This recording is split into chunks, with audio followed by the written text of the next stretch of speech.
Hello,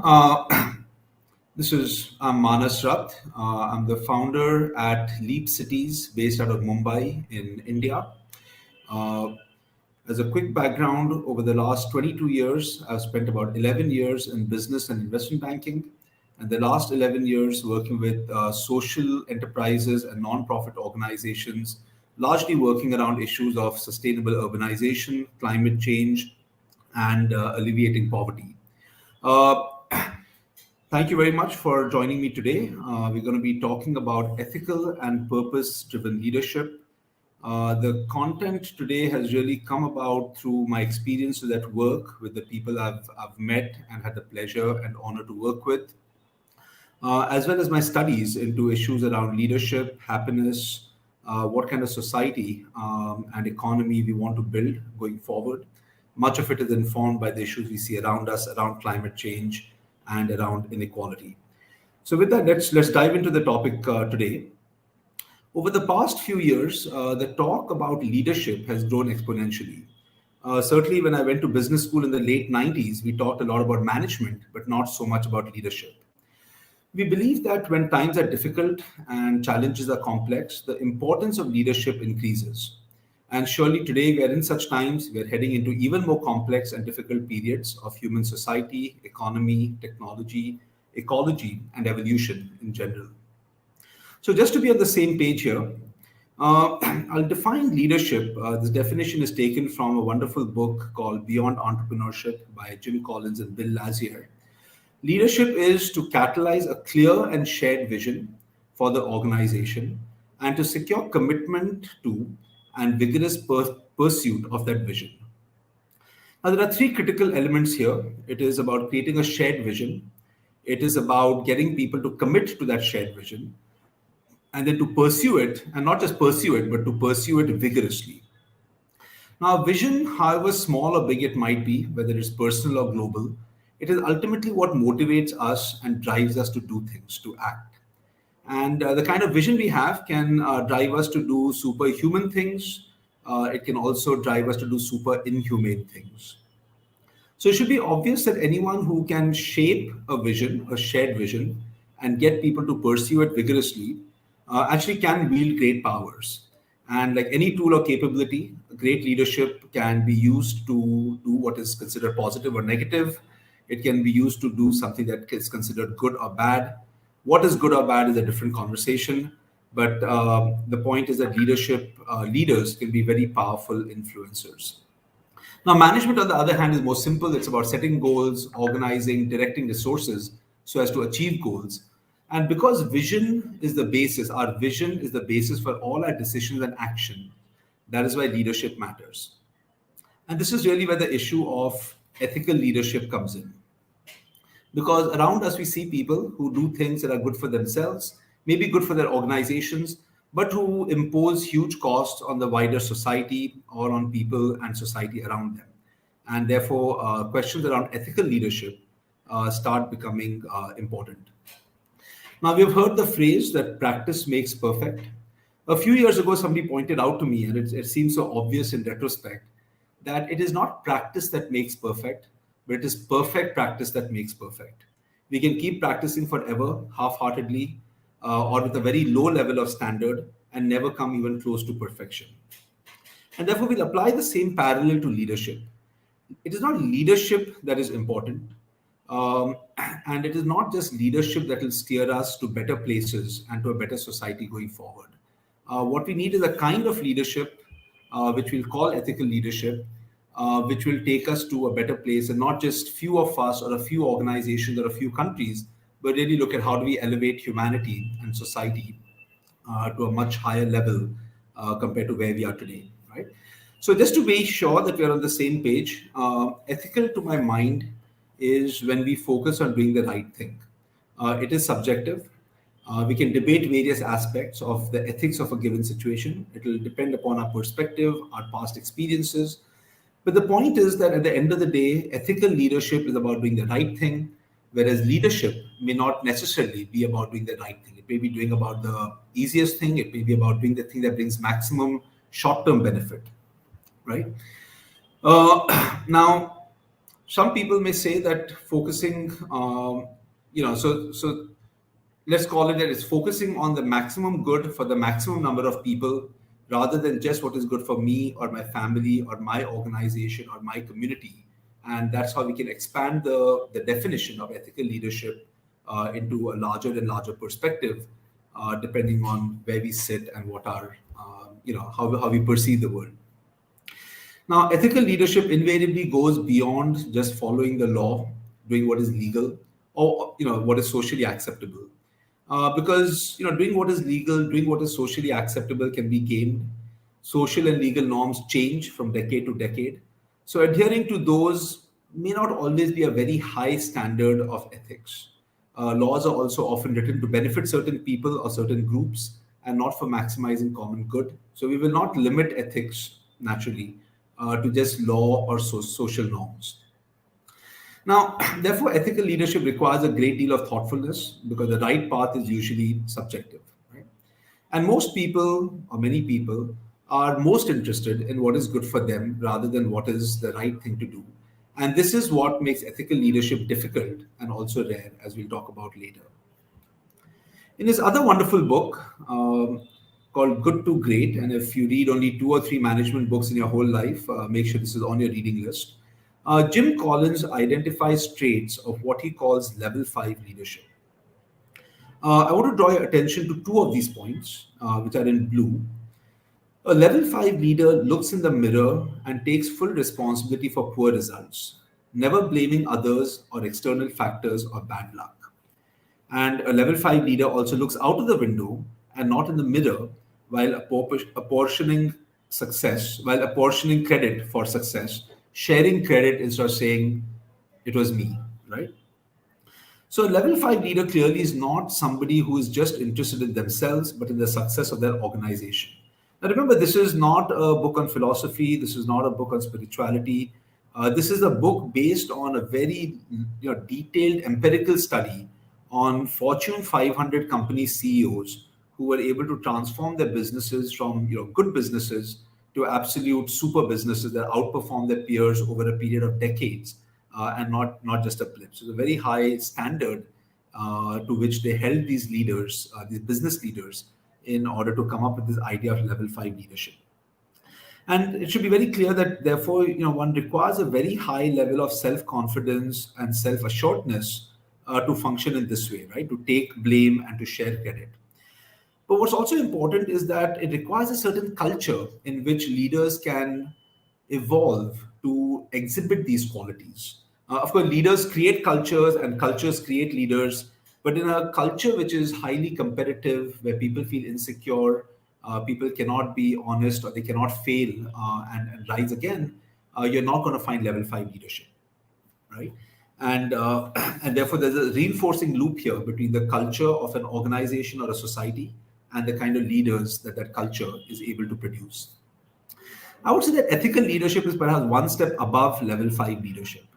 Because a truly ethical leader considers not just what is in the best long term interest of their own organization or themselves, but really what is in the best long term interest of broader society.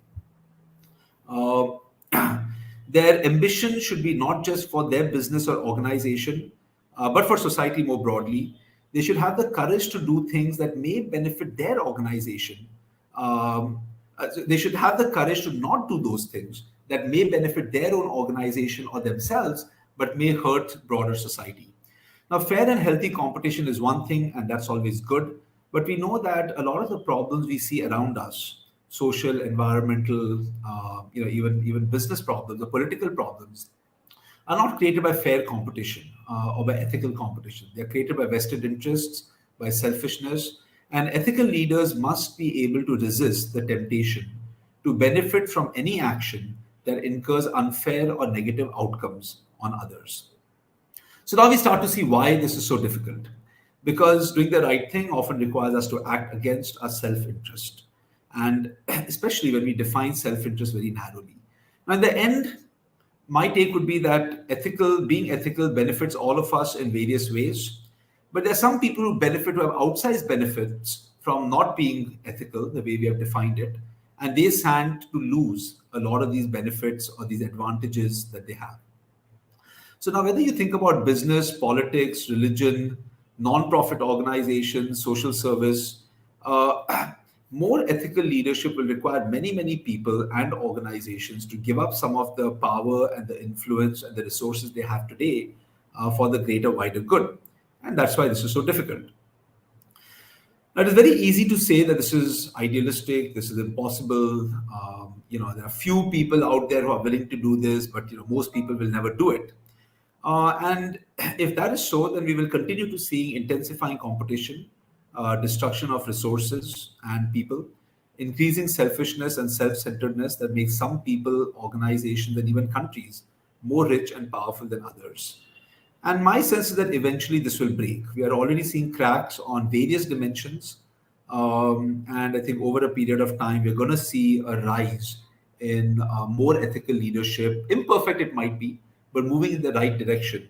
And therefore, those of us who intend to get on board more quickly, for whatever reason, we feel it's the right thing, we feel it aligns with our inner voice. I think we'll over a period of time find that to be an advantage. Yeah. Now, I will argue that even those who stand to lose by being more ethical, at least in a narrow sense of losing their power or wealth or control, can actually be a lot happier and healthier in a more ethical world than they are today. Studies of leaders show that 49% of large business CEOs suffer from mental health issues. Even a higher percentage of political leaders in many countries suffer from health and mental and emotional health challenges. So the question is that are they really very well off today, or would they be better off thinking differently, behaving differently? Yeah. So now, to help us further along, I'll turn to Viktor Frankl, who talks about motivation in his, again, wonderful little book called Man's Search for Meaning. And he said there are three things that motivate people. There is wealth or pleasure, there is power, and there is purpose. So that's pretty obvious. People are motivated by money. They want to earn money and then earn more money and buy more things with that money. And that motivates them to work very hard and do certain things, good or bad. Power, a lot of people are motivated by power. And we'll also talk about purpose.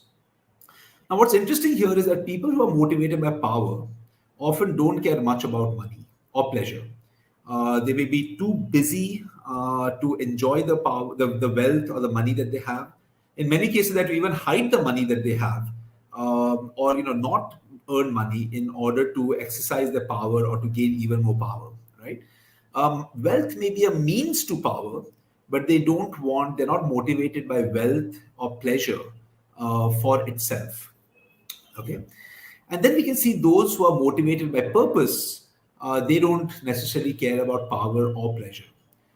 Again, power or wealth may be a means to fulfilling their purpose, but they're not the motivator in its own right.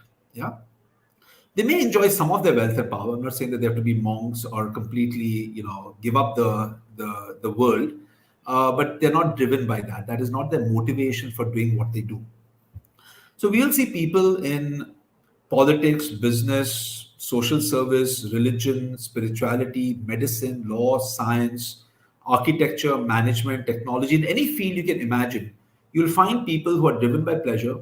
You'll find those who are driven by power, or wanting the power to influence, to control, to change things.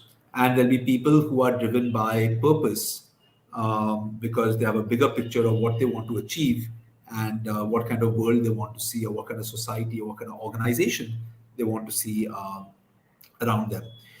Now, people who are driven by purpose, depending on how driven by purpose they are even willing to put up with tremendous hardship in order to achieve their purpose or move towards their purpose.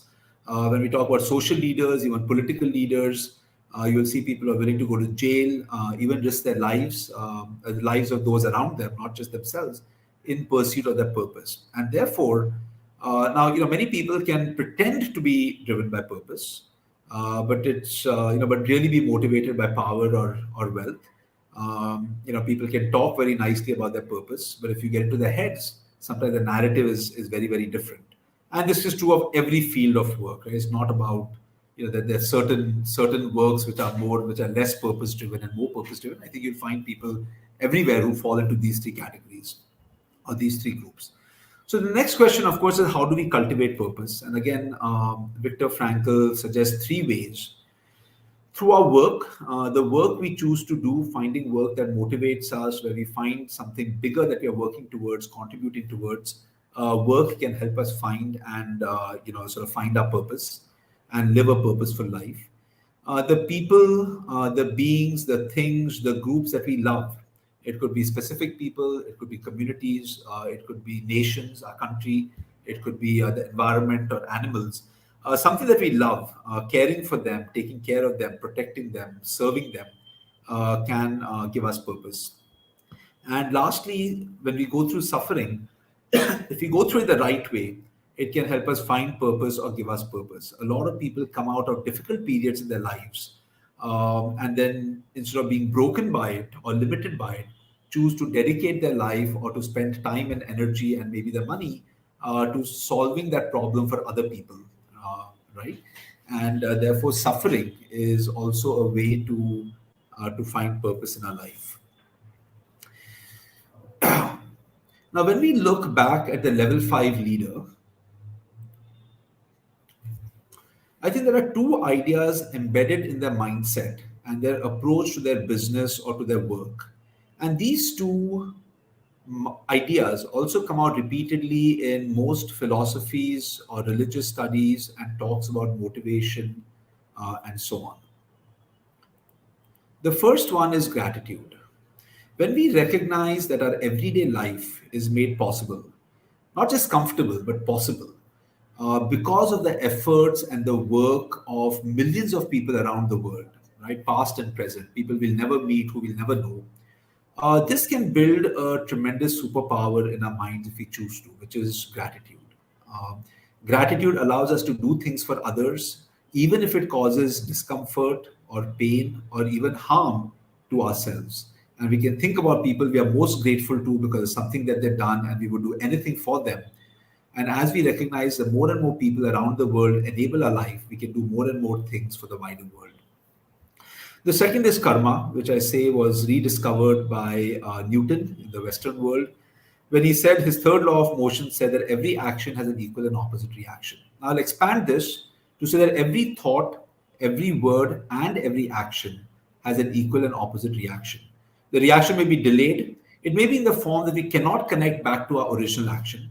But if we understand and believe in the law of karma, which has different names in different spiritual practices or religions, it plays out so often in so many ways that it is beyond a point it's impossible to ignore it or to disbelieve it. And therefore, if we want to improve our own future, even from a selfish perspective, we have to stop doing things that cause others pain, because that pain, that suffering is going to boomerang on us at some point in the future. And both these ideas together can put us on a path towards ethical leadership in a very logical and rational manner. So I'm really nearly done here. I think in all this, the difficulties in doing this and following the path of ethical leadership will now be very, very clear, right? The norms in our modern democratic and capitalist society are not oriented necessarily towards ethics. At best, they require us to follow certain laws and norms, which are an imperfect substitute and sometimes even a weak substitute for ethics in practice. People around us, around you, will oppose decisions that do not maximize their self interest. Ethics is considered impractical, unrealistic, idealistic in a negative sense, naive. Right? So, anyone who wants to walk down this path, especially at a high quality of ethics, will find that journey difficult. As a leader, we have responsibilities towards our organization, our employees, teammates, investors, customers, constituents and voters, if you're political leaders, family members, neighbors, etc. And not all of them will agree with our perspective on what is right and wrong, and on compromising or on sacrificing some of our own comfort and benefits for the sake of others. And this social pressure and this ambiguity in what really is ethical, what is the right thing, and there are a lot of ways to bring it back and say, from my perspective, this seems right, and to ignore a larger perspective or to not put ourselves in the shoes of others to understand how our actions affect them, then becomes infinitely difficult to practice without deceit or hypocrisy, because there are so many perspectives and others will not agree with our perspective. And that is why ethical leaders need tremendous strength and conviction. Now, in his book, Viktor Frankl wrote about his experiences in the Nazi concentration camps, and this one quote is very relevant as we think about this issue. He wrote, "In the concentration camps, we watched and witnessed some of our comrades behave like swine, while others behave like saints. Man has both possibilities within himself. Which one is actualized depends on decisions, not conditions. Ultimately, the choice is up to us. At all times, we all have choices. The choices may be difficult, they may not be easy, they may have big consequences or costs, but the choices are there. And we have to therefore build our own ethical fiber, just the way we build muscles or skills through practice and determination, if we want to follow the path of ethical leadership, and sort of play a role in creating the kind of future that we want. If that is our goal, then only perfect practice will make us perfect. I wish all of you luck, and would love your feedback and comments. If you want to follow some of our work, it's in the URL below. And good luck, and I hope we can all cultivate a sense of ethics, a deeper ethics and leadership in the work we do in our organizations, businesses, and communities. Thank you very much.